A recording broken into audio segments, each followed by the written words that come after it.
Hey everyone, welcome back. In this video, I'm going to explain Amazon API Gateway. You know why this matters?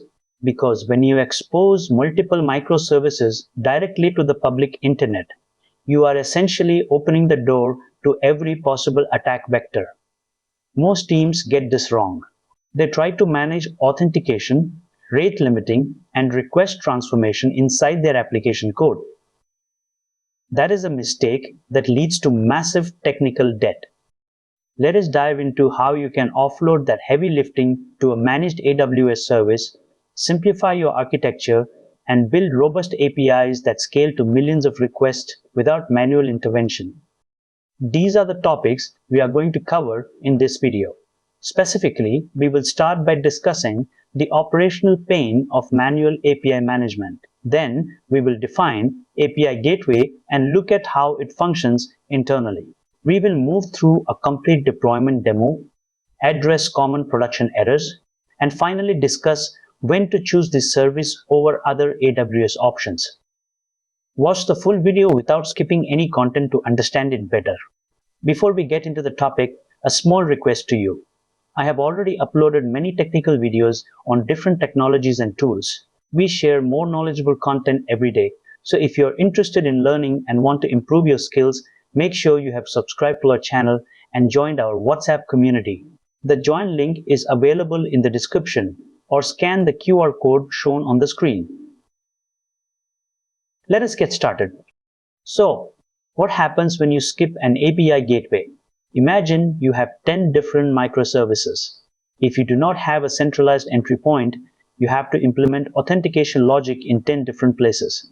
You have to ensure that every single service correctly enforces rate limits, so one malicious user does not crash your entire fleet. And if you need to update your auth provider, you have to deploy 10 different services. That is a maintenance nightmare. A central gateway is the only way to avoid this chaos. So what is Amazon API Gateway really? It is a managed layer that sits between your users and your backend services. Think of it like a hotel concierge. The concierge takes requests from guests, verifies their room key, checks if they are allowed in the lounge, and directs them to the correct room, all without the guests ever needing to know the internal layout of the hotel. API Gateway handles the traffic, the security, and the routing, letting your backend services focus purely on business logic. This diagram shows how the flow works internally. A client makes an HTTPS request to your API endpoint. That request hits the API gateway. The gateway acts as the gatekeeper, performing authentication and rate limiting before it routes the request to your backend, which could be an AWS Lambda function, an ECS container, or even a legacy server running on EC2. Before you can build anything, let us make sure you have the right environment. You need an active AWS account, obviously. You also need the AWS CLI installed and configured with your credentials. Open your preferred terminal. If you're on Windows, use PowerShell. On Linux or Mac, your default terminal works fine. You will also need administrator access or at least a policy that allows managing API gateway and Lambda functions. If you're not sure if the CLI is ready, run AWS version. If you see a version number, you're good to go. Take a moment to review each point shown on screen. Let us start by creating the shell for our API. We use the create REST API command here. We are giving it a name and a description. This command creates the container for our resources and methods, but it does not actually have any endpoints yet. Notice the response you get back. This is the output you should see. The critical piece here is that unique identifier, the ID. You will need that ID for every subsequent command to add resources or deploy the API. Take note of it. So how does API Gateway work internally? It uses a hierarchy.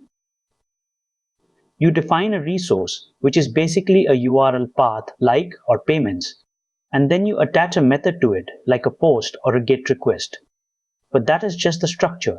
The real power comes from the stage. A stage is a version snapshot of your API. You might have a staging stage and a production stage. This allows you to deploy changes without impacting your live users, which is essential for any production environment. In a production environment, you never want your backend to be overwhelmed. Here, we're updating our production stage to enforce a burst limit. We are telling API Gateway that it should only allow 500 requests per second. Anything over that will automatically receive a 429 too many requests response from the gateway, protecting our backend services from a sudden traffic spike. When you run that command, the output confirms the update. This is vital. Without this, a single rogue script could hammer your database until it crashes. By setting this limit at the gateway level, we ensure the backend survives. Now, let us talk about the most common mistake. You see this missing authentication token error. It is confusing because it sounds like an auth issue, but it often means you have not deployed your API to a stage, or you are hitting a path that does not exist. The gateway cannot find the method, so it defaults to this generic error. The fix is to create a deployment. You have to push your configuration changes to a stage before they are actually reachable. Run the create deployment command as shown. Once this runs, your resources will be live on that stage. Let me give you a real-world scenario.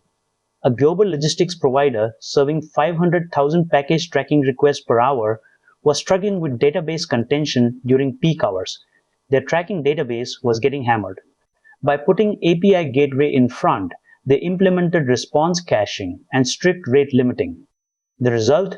They reduced their backend database load by 60% and completely eliminated service crashes during their high traffic holiday season. That is the power of a proper gateway. So, when should you use this? Use API Gateway when you have multiple microservices that need a centralized authentication layer. It is perfect when you need to provide an API to external partners. Use it whenever you need to protect your backends with throttling. However, do not use it if you have a single simple service on one server. It is just unnecessary complexity. Also, avoid it if you have extremely latency-sensitive internal traffic where every millisecond counts, because the gateway adds a small amount of overhead. Use these criteria to decide if this tool is right for your situation. To wrap up, remember these points. API Gateway is your secure entry point. It handles the heavy lifting of security. Always implement throttling to save your backend. Deployment is a separate step that you must perform to push your changes. Use stages for environment management and keep an eye on your CloudWatch metrics to see what is happening. If you follow these, you will have a rock-solid API foundation. If this video helped you, hit like and subscribe. It genuinely helps the channel grow. These are the core concepts to carry forward from this video. I believe this video will definitely be a useful video. If you like the video, please do like and hype the video. Also share it with your friends and groups. It may be useful to somebody else. If you have any doubts or any requests, please let me know in the comments. Make sure you have subscribed to stay updated for our regular videos. Join our WhatsApp community using the link in the description because we share more knowledgeable content every day. Thank you for watching. See you soon in the next video.